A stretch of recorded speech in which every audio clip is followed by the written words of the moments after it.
Alright, so next what I want to show you here is bridling up your horse and putting the bridle on. Lucky's being good and patient here with me. You can tell once again he's a little bored with this, but that's perfect for what we're doing today. So when you're going to bridle up your horse, typically you're tied off to your trailer or what have you.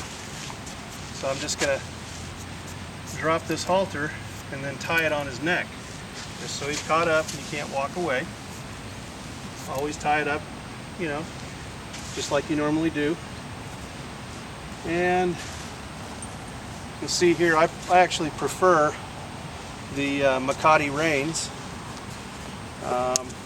Just been riding in it for so long, and it's comfortable for me, but it's just a personal preference.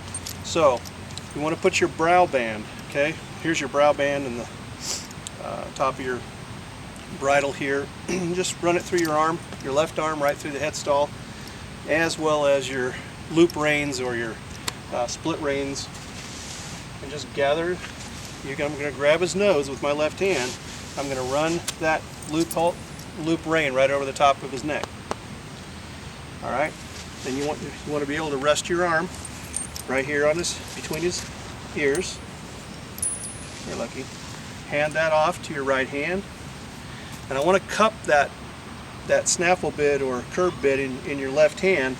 So when I come in below, I don't know if you can see this, I'll get him to lift his head a little bit.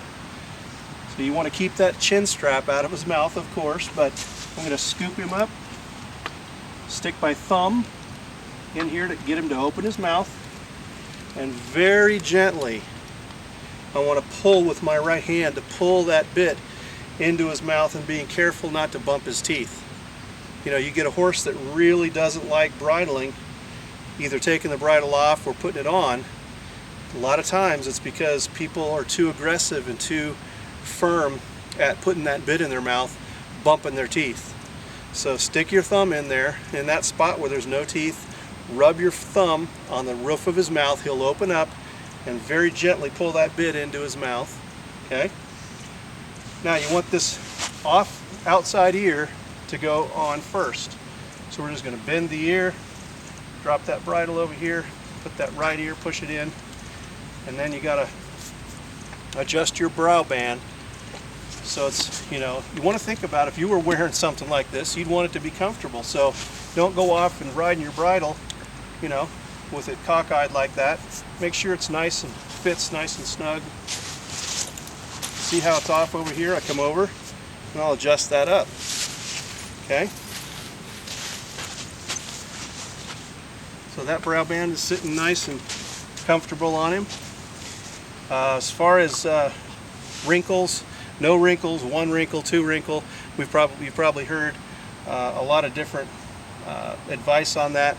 I actually prefer no wrinkles at all in the mouth, in the bit. I want that bit to just be resting in there, very nice and easy, gentle. The only pressure I want on that bit is what I give him in that, you know, pulling those reins a little bit. All right, so I'm going to check that and make sure that we're nice, and I actually need to loosen that on the other side because this was on a different horse. Just going to drop this down one hole on this side.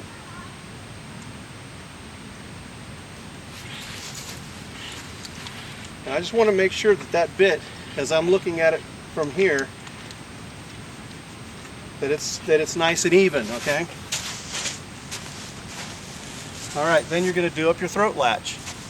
You're going to come over here and just do this up so you've got basically 3 fingers of room right under this throat latch right here. All right?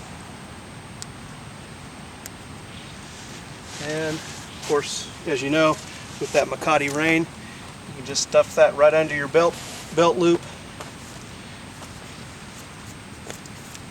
Drop your halter and lead if you're tied to your trailer or whatever. And always, before I hop on a horse, even my own horses, you know, I just like to tip this head around. Okay? As I, you know, get ready to hop on, I want to tip that nose around, hold that horn, and then get up, step up on them.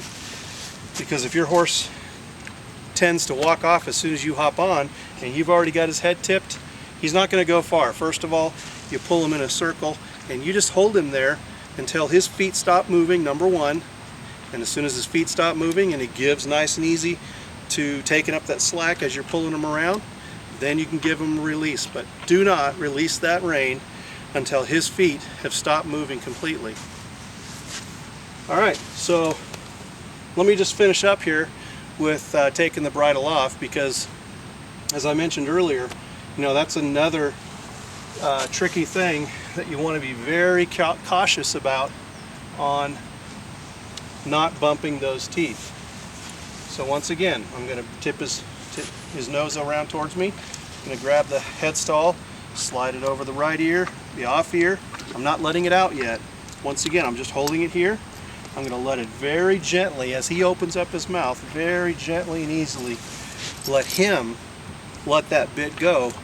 I'm not trying to pull it out, letting him do that, so we don't bump those teeth, all right? So next time you go to bridle your horse, just remember, you want it to be nice and comfortable. You know, how would you want to be bridled? Make sure everything's fitting nice and smooth. And all right, so that should help next time you go to bridle your horse. And once again, I want to thank you for watching, and hope it helped. Take care.